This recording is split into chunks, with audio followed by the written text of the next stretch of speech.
What's up, guys? This time I had an amazing conversation with Polio. He's an expert in scaling businesses and he has dropped amazing gems during this conversation for you if you are a freelancer or if you are planning on scaling your business. So without further ado, let's get right on with the video. We can start on why are we talking in English? Why are we talking in English? That's actually a nice question. Because we talked about it this week and we realized the reach for what we talk about. It's like super broader. Mm-hmm. If we talk in English, then in Portuguese, that's our native language, right? Okay, so it makes a lot of sense for me to speak in English because I have client acquisition abroad, because I'm not geographically restrained to work with anyone. I can work with people from Israel. I can work from anywhere because my service is 100% online. So I rarely meet face-to-face my clients. The thing is, you are still understanding your journey. You are still understanding, you know what's your point A, but you do not know what's your point success. So you are not tangible on where you want to be in 1 year, much the less where you want to be in 5 years. Because if you look at your day-to-day now, you work you have a videography company where your niche and only clients are in getting in the wedding. So you go and you take the pics and you take the videos. By doing that, it makes 0 sense for you to be speaking in English. And it also makes 0 sense for you to make the type of content that you are making. Why? Because you are buying or you are selling. And when you produce content, you don't produce content for no reason. Because if not, you just speak on the mirror with your friends. Exactly, but that's the thing. Like the company that I have, like the videography and photography company, is not something I want to build. I want to build it online, but not the content is not for that. Okay. So basically, my content is to I want to teach people how to create a personal brand. Okay. That's the main thing, and I want to do that by building my own. Okay. So I'm in the process of building my own online. So you can teach someone. So I can teach someone. Okay. So I'm taking the steps, and I can tell, okay, guys, I just took this step and it worked. You can do it. Why do you want to build your personal brand? Why? Because I feel like that's my main goal. Like I want to be a reference or something, a person of interest on the matter. And I feel like for me, it's not a job. Like I really like to build stuff online and help other people achieving it. So okay, so this is how I see it. So you are on the process, which brings us to today's topic of going from a freelancer to a scalable business. With the photography and videography company, yes. You feel like I'm doing that in all yes, areas. Because the videography company, which Digital Door, yeah. doesn't get us to be videography company, is a vehicle that you are taking right now. So the entrepreneur is the person itself, you, me, is what goes to point success. And the company, the organization that we have today is the vehicle that we are using today to make that journey. So your spectrum, where you want to be at is much bigger than your company right now, because your company is simply the vehicle that you're taking right now. You probably will not have it in 2 years, 3 years, 5 years, whatever. You know why? It's because you are growing, you are developing as a man, you are developing mostly as an entrepreneur, and you understand there's other things, there's better things, there's things that you want to achieve that that require different vehicles. So for instance, personally, I think I'm on my 4th or 5th business. I don't recall right now. And every business is an upgrade. Every business, I have compound interest from what I took on my latest business and I improve it. So each business is a new vehicle that I'm taking to go from point A to point success. And right now you just told me my passion, what I feel like I have to do is develop a personal brand, teach other people, so educate. That does not, that and Digital Douro, they match for the time being because it's what you are doing to earn money, but it's not your long term. It's not a vehicle that's going to take you to your point of success, which is okay, which is super okay. Yeah, I mean, it's okay. The thing is, I feel like there are two separate things. Okay? The company and myself building a personal brand. That's what I feel. I feel like the company is something, for example, I'm doing locally, like internally in the country, in Portugal.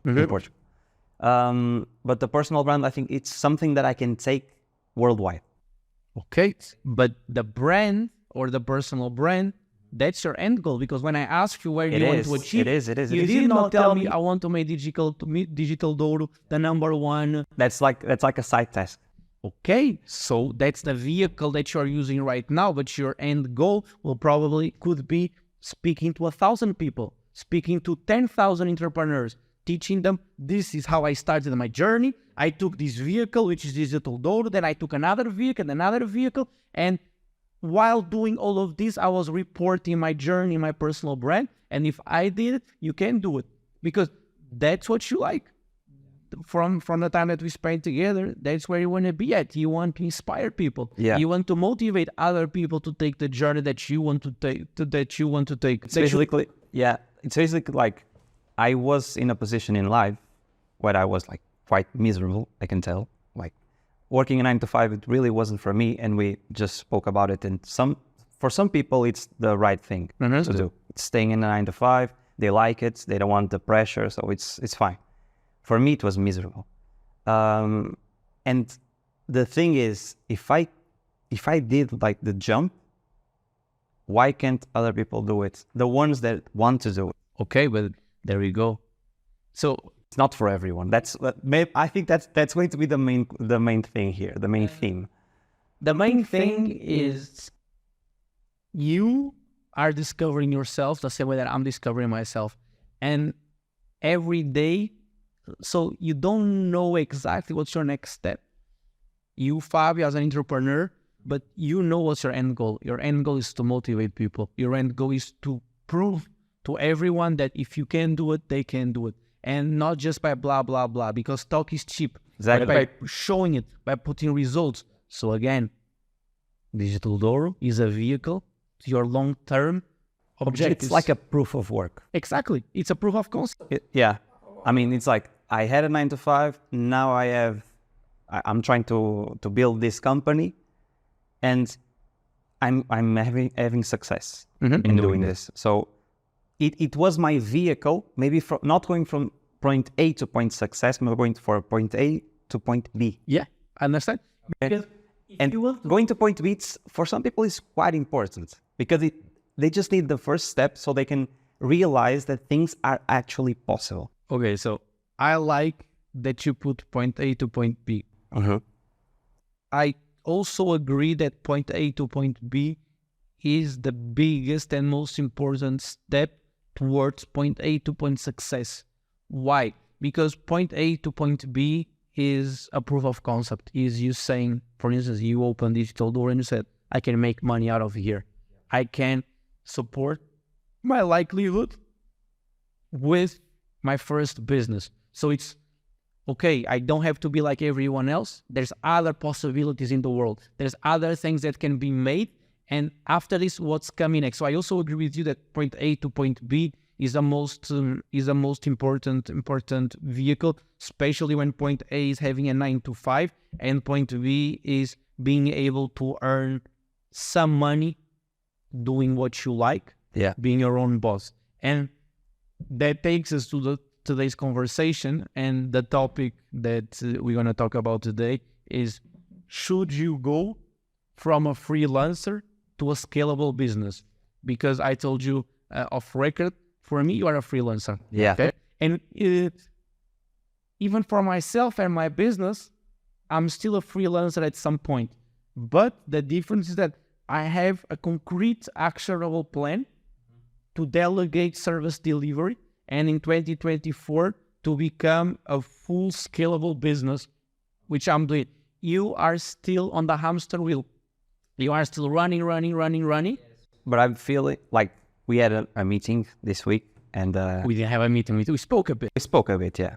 And the things you said made us in Digital Door start at least making the project for 2024 to become a scalable business or giving the first steps towards it. The first steps towards giving a scalable business is thinking about becoming a scalable business. So you already took the first steps. Yeah. So But building the structure. Well, we can go there Yeah. into the structure because that's quite deep. So let's go into, first of all, what is the definition of a freelancer? And my definition is very different from the ones I took from the internet. And What is it? What does the internet the say? internet says, so freelancer is a self-employed person who often works on short-term project with various clients. And another thing, a freelancer is an independent contractor who earns income as per job, per task, basically a short-term work. My vision of what a freelancer is goes something like this. If you stop working, your company dies. Then you're a fucking freelancer. I don't care. Because the end goal for me of all the businesses that I get in contact with and all the business that I grew with my clients is you have to answer two questions. First, does your business live without you? The answer has to be yes. And then for the ultimate goal, success is, can your business grow without you? And if the answer is yes, if the business lives without you, grows without you, I can promise you're going to achieve extraordinary things. So for me, a freelancer is you're a business partner, you do 90% of the service delivery. Sometimes you sub-hire other people to do Photoshop, do photos, whatever. If you stop today, if you stop doing service delivery, what will happen to your company? Realistically, It will end, basically. Yeah. So you are a freelancer. So your big company 100% works, depends on you. So you are the asset, the most important asset inside the company. And that's wrong, because the most important asset inside the company cannot just walk away, because if he walks away, the company dies. Okay. But do you feel like by saying that, that's my perspective, okay? By saying that is like, okay, you only have a scalable company if they do everything, like in terms of work, service delivery, everything, and you just like make decisions. So just make decisions is the most important thing. I know. That's what I knew you would say. Inside the business, my guy. So let me put you on a different perspective. There's many other more qualified people to do service delivery than you are. There's Definitely. okay. So we agree there's people that are much better at making photos and videos than you. By the way, yesterday I was speaking to a girl in the wedding, and her brother was actually in the same business as we were, and as we are actually. And she said like her brother doesn't have a life. He's like a big name in the industry, a really big name actually, especially here in Porto. And she said no, he doesn't have a life because he likes to do the service delivery Himself because he's a perfectionist. Okay. And I'm like, no, because he's a dumbass. yeah. Because he's a dumbass. No, that's just dumb, because that's believing there's no other person like capable of doing what he is doing. Okay, so you need to break it down, which is freelancing works or doesn't work depending on your goals, depending on how far you want to reach in the business. So let's put it in another way. A business will grow as much as the ambition of the person that's in front of the boat, the captain of the boat. True. Yeah, Because of course. at some point when you are making for Portugal standards, when you're able to make 5K a month with your business, if you really must be ambitious to go for the 10K and then for the 20K and then for the 100K and understand how to. I don't agree. That's easy. That's easy, and I'll tell you. Okay. That's easy because those are the core skills, and the core skills it's easy basically. Or you have two ways to acquire the skills: with time or with money. And smart people acquire it with time. My time will acquire it with money. Yeah. I value my time a lot more, so I acquire stuff with money. If I don't know how to do something, I will not wait 1 year or 2 years to get there. I'm gonna pay someone to implement that, to bring me that knowledge for me, because I know I have a limited time. You're basically buying time for yourself, 100%. So you can do the things like quicker. But the thing is, what I feel, and this is the thing, is the mentality of people, of course. But the thing is, we are talking about people that maybe are freelancers and came from a 9 to 5, and they have this scarcity mentality still, because like they're making like 5K, and they want the margins. Okay, so the profit margins. All right, which is your case? Which is my case. That's what I'm saying. I'm giving my example here because I feel like I worked a lot on my scarcity mindset actually, because I feel like that's something that comes from my family, so it's intrinsic. But for me, it's still like really hard to just buy time, and I don't feel like, okay, maybe I'm taking a bigger step than I should right here. Okay. So on that, and everything is correlated. So I was saying a business will only go as far as the ambition of the entrepreneur. And why do people like to be freelancers? So what's the good part of being a freelancer? Good part is the margins. It's the comfort zone, because you are doing what you know how to do, and you're already making more money than if you were working a 9 to 5. So in your head, that's victory. But that's only short-term victory. That's not long-term success. Because being a freelancer in the beginning is great. You think you can make some money, but you cannot achieve extraordinary results. 99% of freelancers, because you require a team to achieve extraordinary results. And why are people freelancers? Because they have the margins, because they can go fast. If you don't do it, if you don't have a team, you can go fast, but you cannot go far. It's much harder. It's 100 times harder to build a scalable business than it is to be a freelancer. But if you don't turn yourself from a freelancer to a scalable business, on the long term, you will not achieve extraordinary results. So it really depends where you want to be at. Because I mean, freelancer has a cap. Exactly, you are capped to the amount of hours in your day. Exactly. Once you grow a scalable business, okay, what's a scalable business? A scalable business for me is a business that is able to grow 100 times more than the current cap that you have. So for instance, you have Digital Door. Let's say your cap is at 10K MRR, monthly recurring revenue. Bro, that's nothing.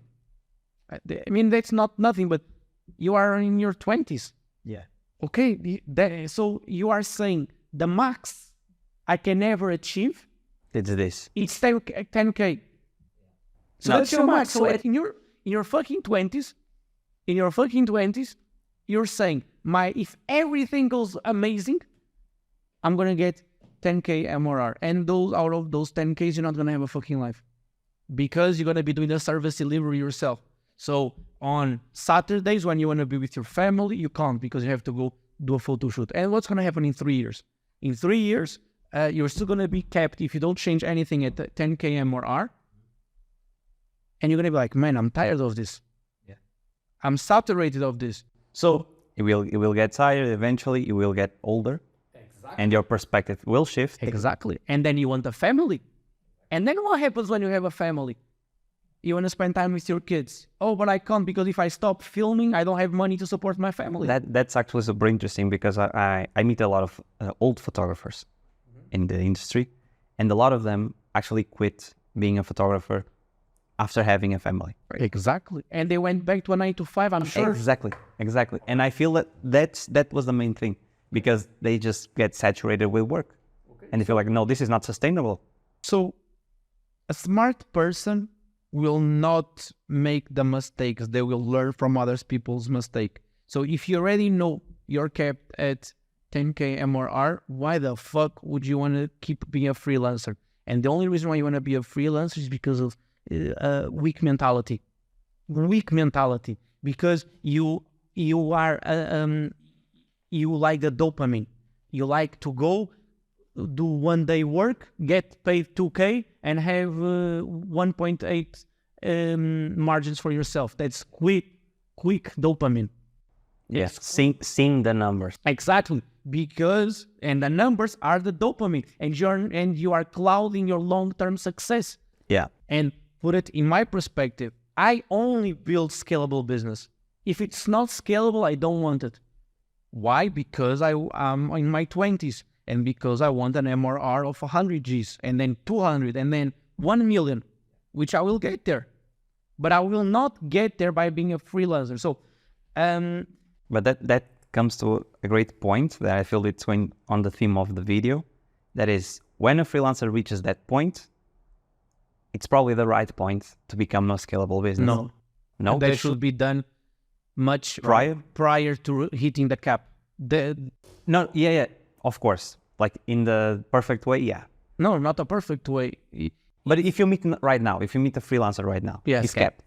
Okay. So let's see you. So you are. I don't feel like I'm capped, by the way. How? I don't. How are you not capped? Because one of the things I like about what I do right now, of course, is okay. Maybe I'm capped in terms of like a number. So that's an income. Okay. You're capped. I have a lot of time. Okay, for myself. But you are capped. What does that mean? Of course you are capped. Think about it. Let's say you can work 100 jobs in a month. Okay. That's the max. So, for instance, let's say, what would be the realistic amount of, if you didn't have to have a life, what would be? So let's say you can take 10 weddings a month. Okay. That's a good number, right? That's extremely good number. Okay, so 10 times, let's say you are charging 2K. So 20K a month. Okay, you're capped at 20K a month. Then what? You still have time, but the thing is, you are capped by income. 100%. And then, if you want to dedicate your time to your family, you have to lower your income. Yeah, because you don't have as many hours to work. So when you tell me you don't think you're capped, it's not about thinking. It's about numbers. You are capped. Okay. But your cap is quite low. Yeah, of course, it is. But the thing is, when should you make the shift? That was the question. When should you make the shift? Right now, for example, let's say that I'm the guy that does 10 weddings a month and takes 20K. I can start building a scalable business for 2024. Okay. The best day to start is yesterday. Of course, I can start it today. I can do it today. Exactly. But the thing is, your question was, should I wait until I hit my cap to make the switch? Absolutely not. Of course. Because the harder or the longer, the deeper you go into being a freelancer, the harder it is to make the shift. So I only agree with freelancing for a very, very short period of time and specific reason, which is you have zero know-how and you want to learn the know-how and you need to know the basics. So you quitted your job, you knew how to do photos, you open digital door, you close your first clients, you already know how the market works, you have a little know-how, straight away. Start building a scalable business straight away. You don't wait until the dopamine hits, because then you are on a hamster wheel. Because then it's like, just one more job, just another 2K, just another 5K. You are changing, you are switching money for time and for very little money. So I'm going to put it in another way. And my phone is useless because we are going much deeper on the topic, which I love it, which is, okay, so what I got a little bit lost now. So you are changing time for money and you are changing for very little. We are on our 20s. You should not be worried about the money itself, but you should be worrying about learning the hard skills that are required to achieve the objective. So let me tell you what I mean. My objective is not making 100K a month. That's an end result of everything else being done right.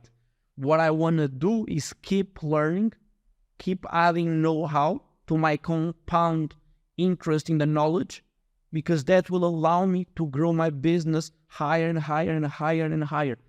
Right now, if I focus on making money for myself, what does that mean? I will not reinvest on my business. I will not reinvest in my team. I will not reinvest in my knowledge. And what does that mean? That means that in 2 years, I will not be able to hit what I want to hit because I was worried about a short term. Long term, it will be sustained. But that's kind of like the marshmallow effect. The things that when they give a plate with marshmallow to a kid, and they say, okay, if you eat it right now, you have 1 marshmallow to eat. But if you wait, I will bring you 5. Exactly. And the kid, usually, of course, because it's a kid, wants it right now. Wants it right now, doesn't think. But that's the thing.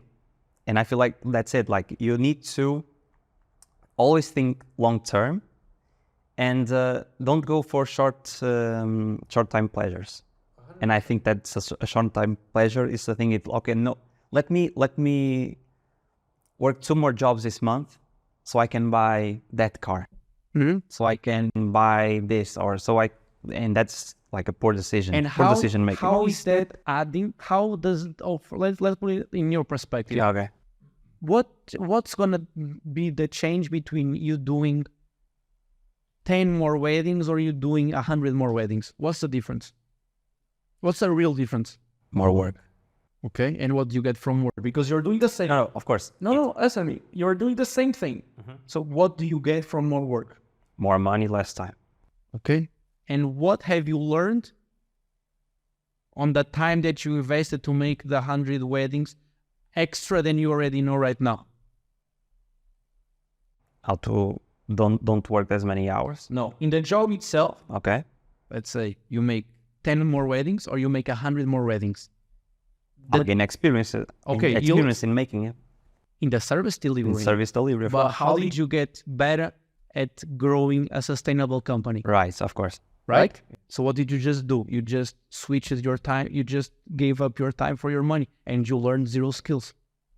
0 skills that you're going to require for the growth. So you literally just wasted another 1 year or 2 years in your life because it's wasted because you made a little bit of money, but you did not plan for the long-term success.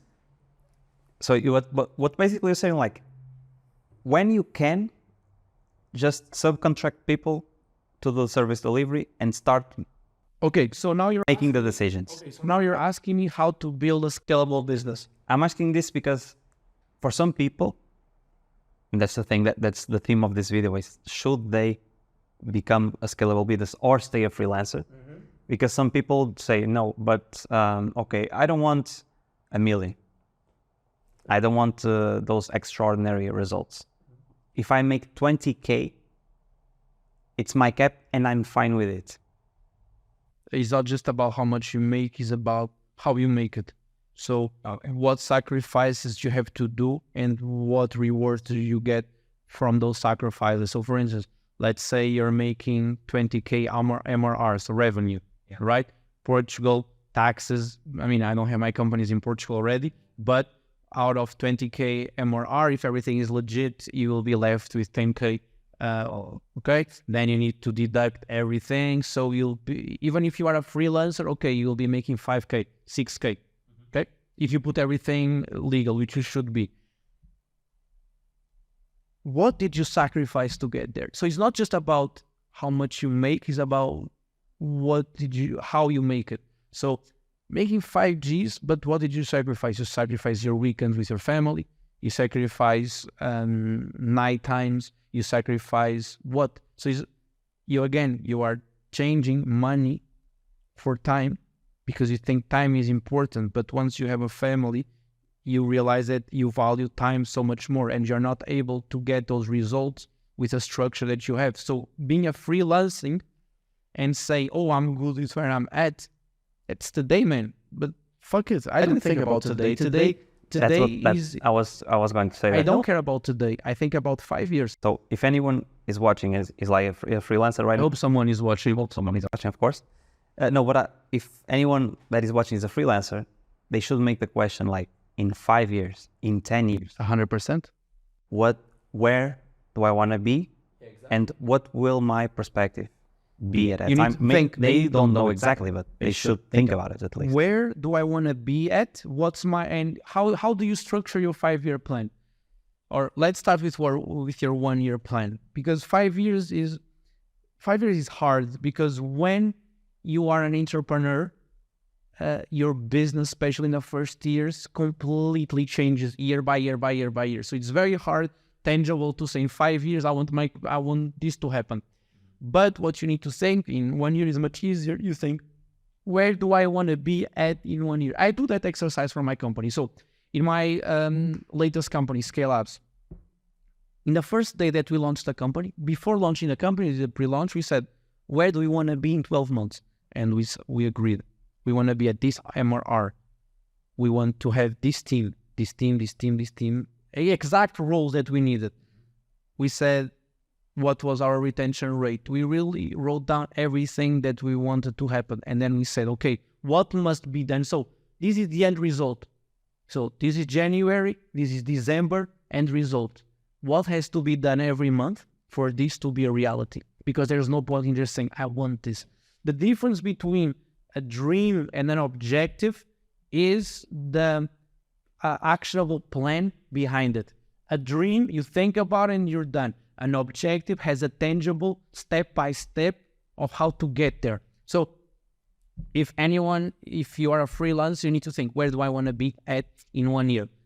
And then think, what I'm doing today is the best vehicle to get there. So for instance, if I ask you, where do you want to be at in 1 year?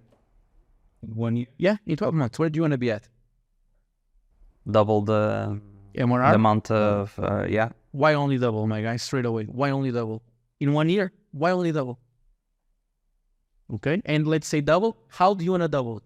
You want to work more time? No, that's the thing. That's the thing. Because we spoke about this this week.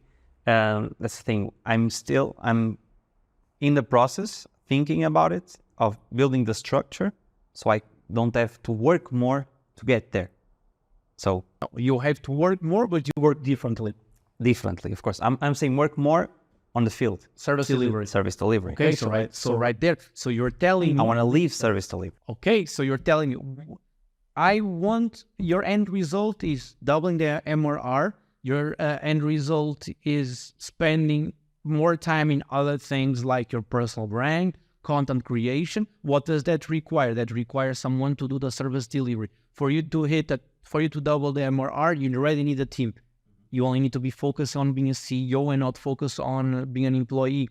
So what actions are you doing today that will make your objectives in 12 months come a reality? Well, right now, what we are doing is we are start to finding the right people, like skilled people, to do the service delivery for next year, and start programming everything, like for next year, all the events we have. Our main thing is like we will try to be as less as we can there, in the field. Okay, so everything we do, it's back office. Okay, exactly. What do you want to focus on? What do you think are your winning tasks? Making decisions, basically. Okay, what decisions? I mean, client acquisition. Okay, first. Okay, how to get them. Okay, how to get who? Who? Yeah, who do you want to get? Are you saying like the type of client? You say client acquisition to acquire clients. Do you know who your clients are? Do you know the niche? Yeah, the niche is weddings. Of Okay, course. why? That's the niche we are in. It's not like we are not going for another niche right now. We know this works. Okay, but why? Why it works? No, why are you not going? I'm not saying you should go. Okay, why? Okay. No, we feel like the next step. Maybe we are taking the easiest step. Okay, and I know that you're gonna go there, but the thing is, we have proof of work in this niche. Okay, and we build the brand. You're 100% right, but you are just thinking wrong, which is you should stay in this niche, but your goal has to be automatize the niche to the max. You need to create SOPs, standard operating procedures, so you maintain the quality of your work. Yeah. You need to build a winning team. You need to understand exactly how the service delivery is going to be done, how you can scalable, and then you need to give yourself 6 months, 7 months, whatever, and then build a department inside your company, which is automatic and works for itself. And then you focus on other niches. You should not focus on a different niche, because this niche is not conquered, but you don't have that in the planning. So again, what I have in the planning was the first part you said. Okay, so we are looking for the people so we can have a winning team and to do the service delivery for us. how are you looking for the people? You're looking for talent. Looking for talent. Okay, Yeah. that's not how you should do it. It's not? No. Okay. That will not. First, you need to create SOPs inside your company. First, you need to understand how, when you bring someone else, they will maintain the quality. So you need to be able to teach them, listen, this is how we do it in digital, Dodo, and then you need to maintain this quality, this standard. Are you able to deliver this, and this? And explain them exactly how your company works. And only then, because once you have... But you need to look for talent for it. But before that, because the talent is the end, it's the last part. There's a lot of work that needs to be done prior to looking for the talent. And this comes to the topic, how to structure a scalable business. And I don't want to go too much in detail, because we can literally talk about 1 hour, 2 hours about how to create SOPs. But your idea is there. The first steps are there. Yeah, you need service delivery team, you need a winning team, but there's many. That's the easy answer. But once you get there, you're going to understand that there's a lot of other things, which comes with a little bit of experience that needs to be taught after. And those steps are the SOP. So how do you grow, or how do you go from a freelancer to a scalable company? The first step is you understand everything that you're doing right in your company. And then you create procedures for that. So it does not matter if it's João, Raquel, or Tiago that are doing it, they follow that same procedure. Because if you don't have the procedures, different people will do it in different ways, and the outcome will be different. Yeah. And you won't have a line of work. And you cannot have that. You need to assure that whoever does that, 90% of the quality is going to be there, and then 10% is a human touch. Because if you don't have that, you are relying on someone else to do a great job. You are thinking that you can just pick up what you have in your head and then give it to someone else that do this.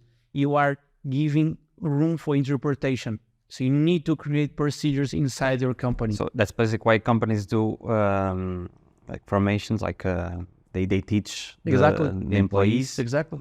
the structure. Exactly. And how to Because do this. without that, you cannot grow. Because if you don't do that now, it's going to be so much harder, because you're going to wait 1 year, 2 years, and then you have 5 people, 10 people working for you, and every department is fucked up. Because João does it in one way, Tiago does it in a different way. And that can actually like make fights between them. It will make fights. It will hurt the quality of the service delivery. It will be impossible to keep a line of quality, a standard that is done inside the company.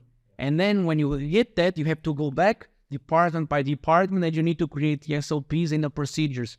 And that takes so much time. So what you have to do from day one is build the fucking procedures. And then you need to think, okay, you have to test it out. For instance, I hired for Scale Up, we just hired someone else this week. He's 40 years old, very, very smart guy, I believe so. I took 3 months to find this person because I hire slow and I fire fast. So I have a document of 10 to 15 pages explaining him exactly what his role is. I have made looms explaining step by step. I have give him videos, recordings of things that I did that I need him to do, everything. And then I showed it to him and I said, are you capable of doing this? And he said, yes, I am, sir. I said, perfect, then we're going to work together. And now, his first month, he's just going to have to learn my procedures. And only once he knows my procedures of my company, I can bring him to the day-to-day operations. So what you're trying to do... Will you test him? Huh? Will you test him? Of course, he knows it. In the field or like closed doors? Both. So first is the procedures. He has to know the procedures. Then I'm going to bring him to some meetings with my clients.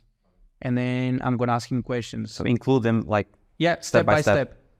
Why? Because I have a training process that takes 60 days of week by week, how I'm going to teach you how to do this. And then... When you hire someone, you know that you are only hiring him so you can start work like 3 months after. And then I know that I'm going to give him the best training possible. And after the 60 days, if he's not able to meet certain KPIs, I fire him. Because I gave him the best training possible. And if he's not able to achieve a certain percentage, I'm going to be wasting too much time with him. So I go look for someone else. So I hire slow, I fire fast. Okay, so procedures is a first step to create a scalable business. When you say fire fast, I understand that if you know that someone is not capable of doing it, of course, it will get fired. You say of course, but 90% of the entrepreneurs that I know, they run their companies with their heart. I do not run my company with my heart. I run my companies with logic, data, with information, with facts, with KPIs. No, what I was saying is more like, just so people don't get it wrong. When you say fire fast is when you realize that someone won't make the standards of what you want. Yeah. Because if they do, and for some reason they are not getting results after 6 months, you won't fire that person like so fast. They're probably going to figure out what's happening, right? No, 6 months if they don't hit. No, I'm saying like, he did do good work for a year, let's say, and something happened. Like in a few months from now, like he starts just to not getting the same results. Yeah, you won't be like going to the guy, bro, you're fired. Of course not. But that's part of building. I think the most challenging part on building scalable business is the team management, people management, human management. That's very, very complicated. So what I feel is that I don't feel, I know people run their companies based on their feelings. It's like they are doing. So I'll tell you something that I have. People run their lives based on their feelings. True. This is how I run it. If somebody made it this far to the video, I'm going to give a very big nugget of information. I have an Excel, which is called the mistakes Excel. And it goes from points 1 to 10. And every time someone makes a mistake in my company, I put it there. My team, I put it there. Pietro manages his team. They make a mistake, I count them from 1 to 10. 1 is a very small mistake. 10 is a very, very hard, very, very severe mistake. So you qualify the mistakes. Exactly. By color, and then I have the definition of what. And this is how I run my company. Every 3 months, people have a certain number of mistakes that they can hit. I'm not going to say the number, but they have a certain number of mistakes. When they hit the first level, they have a meeting one-on-one with me where I said, Fabio, this and this happened. Why did it happen? And what can I do so that me as a company, what can I do for you as an employee, as a team, that this doesn't happen again? And you tell me, nothing, it was a bad day, human mistake, not happen again.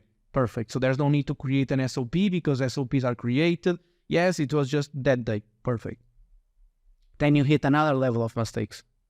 Then I have another meeting with you and I said, Fabio, you did this. That's not acceptable. We have procedures for everything. You did not follow the procedures and this happened. You have a warning. This is a true warning. Okay.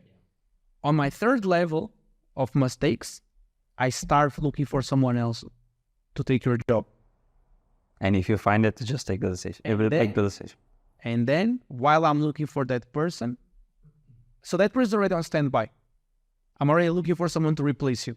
And then if you hit the fourth level, as soon as I have that person, you're out of the company. Yeah, but that's the thing. It took like 3 warnings, basically. So the thing is, every 3 months, they have a certain level of mistakes. Why? Because you cannot build a company that's a 10 with a team of 4s. A company is only as good as the talent that works inside of it. Nice one. Company is only as good as the talent that works inside of, especially when you want to build a scalable business. You need to understand the talent required to achieve your objective. And the quality of your work, it's based on the person that do it the worst way. Yeah. The weak link of the company will define. Exactly. Exactly. So you always need to be how to improve. So to wrap it up, and we got very into topic, which is being a freelancer is a hamster wheel. You run, but you're not going towards your long-term goals. If you don't really have long-term goals, if you are okay with making 2K, 5K, 6K, if you are okay with your current cap, then go for it. Just do it. And how do you define your cap? You understand how much I charge per hour for my work, how many work I can do in a month, and that's your cap. Yeah. And do it knowing in a few years your perspective will shift. Yeah. And you will have or to lower your income. Yeah. Or to lose or keep losing time with your family and everything you want to do. Okay. So if you have big dreams, if you have big objectives, you need to start building a sustainable company, a scalable company ASAP. And how do you do that? Fuck the margins, reinvest in your team, create SOPs, find a winning team, build the best offer for your client. Build the best offer requires what's the best offer for me, for my long-term goals, and how can I make it in a way that for my client is a no-brainer. And then focus on the winning tasks. The winning tasks is the tasks that only you can do and that no one else can do inside the company. Every day I write down, I only do 4 to 5 things a day, but those are my winning tasks. Those are the tasks that impacts my company to go from point A to point success. Right now, for instance, an example of winning task, I'm the closer of my company. So I don't have the first meet. The first meeting with someone else. If they are qualified, they have a second meeting with me so I can close them. Because that 45 minutes means I have a new client. That's still my winning task. In 2024, I will have someone replacing me as a closer. So if you don't know what your winning tasks are, you need to stop your day-to-day and you need to think. Think is the hardest part of this. The day-to-day, the film, that's the easy part, man. You don't require this. You just pick up the camera and you go and you do it. Stopping what you're doing, creating strategic block time where you think, where the fuck do I want to be at in 1 year and what do I have to do to get there? That's the hard part. And if you don't know how to do that, get someone that knows how to do it and learn with them. My business partner, to wrap it up, Pietro, with the way that we met was that he paid to have consulting with me. And he was 21, 22-year-old kid. Yeah, he's 22 or 23, and he was making 10 to 15K MRR, and he wanted to grow, and he didn't know how to grow. And instead of keep doing what he was doing, he said, Pulu, can you please help me? I'll pay your fees. And I said, I was not interested. And then he kept on coming back. And then we worked together for a couple of months, and we completely restructured his company. And now he's your associate. And now he's my business partner. And he's also doing very well with his own company. So what do you value more, time or money? If you value more your time, you're going to buy something with money. Money only allows you to go from point A to point B the fastest way is possible. If you can buy the knowledge, why wait 3 years to get there? And yeah, that's it. Wrapping it up. Wrapping it up, that's a question, basically. Like, so what do you value more? Time or money? Okay. Think about it. What do you value more, time or money? Time, okay. Definitely. So I need to buy it. with Let's money. do it, my guy. Let's do it. Thank you. It was insightful, this conversation. I hope we do this more often. I wouldn't say often, but we're gonna do it again for sure because I want to see where you're gonna be at in 6 months, 1 year, and then we will bring strong KPIs of what we have built. I think doing this maybe once a year, just to see the steps we took and where we are, it will be. I love that. It will be really great. I love that. Okay. That's it. That's it. Thanks. Thanks.